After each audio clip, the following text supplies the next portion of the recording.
Butterfly. A butterfly is usually a day-flying insect of the order Lepidoptera. They are grouped together in the suborder Rhophalocera.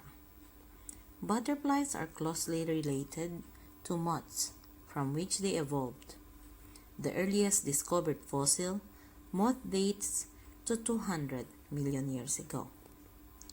The life of butterflies is closely connected to flowering plants, which their larvae, caterpillars, feed on, and their adults feed and lay their eggs on. They have a long-lasting history of co-evolution with flowering plants. Many of the details of plant anatomy are related to their pollinators and vice versa. The other notable feature of butterflies are their extraordinary range of colors and patterns, and their wings. Angiosperms flowering plants evolved in the lower Cretaceous, but did not become common until the upper Cretaceous. Butterflies were the last major group of insects to appear on the planet. They evolved from moths in the latest Cretaceous or the earliest Cainozoic. The earliest known butterfly fossil date to the mid-Eocene epoch between 40 to 50 million years ago.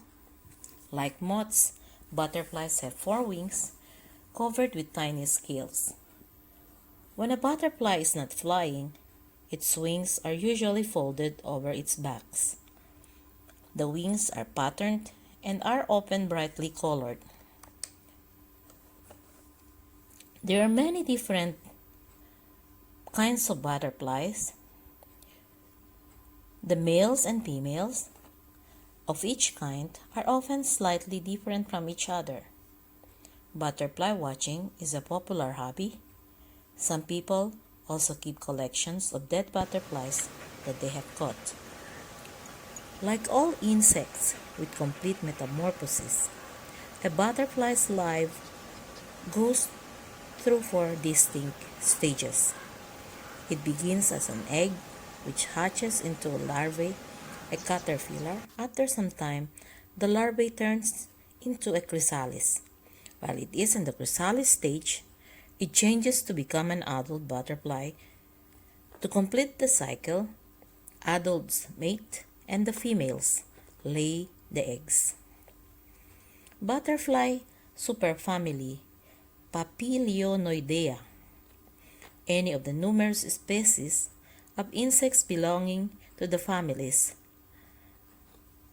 Multiple families of butterflies, along with the moths and the skippers, make up the order Lepidoptera.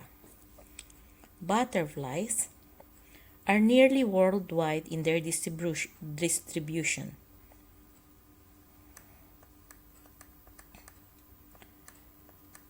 Butterflies predators. The main predators of butterflies are birds, just as the main predators of the crepuscular moths are bats. Also monkeys and tree-dwelling reptiles are predators, and some insects and spiders.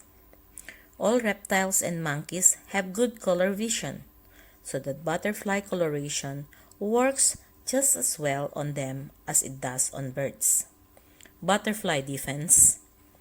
The extraordinary colors and patterns on the wings and body can only be understood in terms of their function.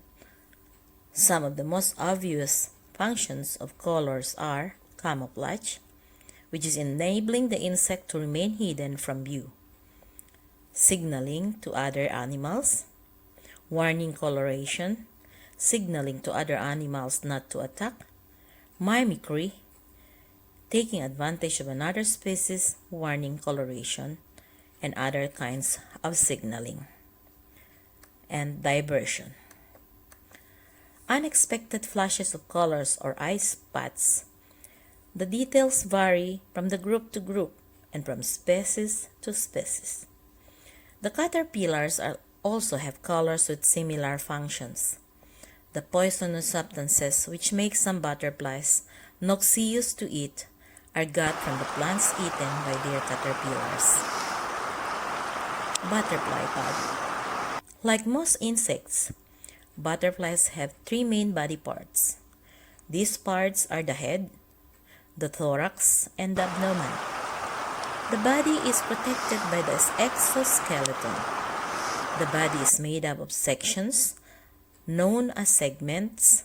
In between the segments, there are flexible areas that allow the butterfly to move. All three parts of the body are covered in a very small scales.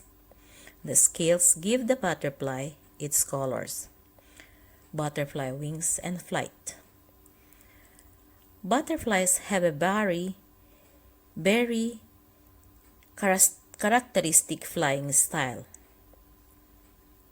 They usually do not fly in straight lines. Their style is well described by the children's version of their name, flutterby.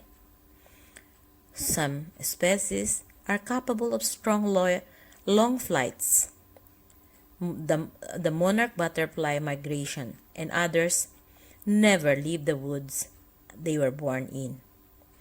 They can survive birds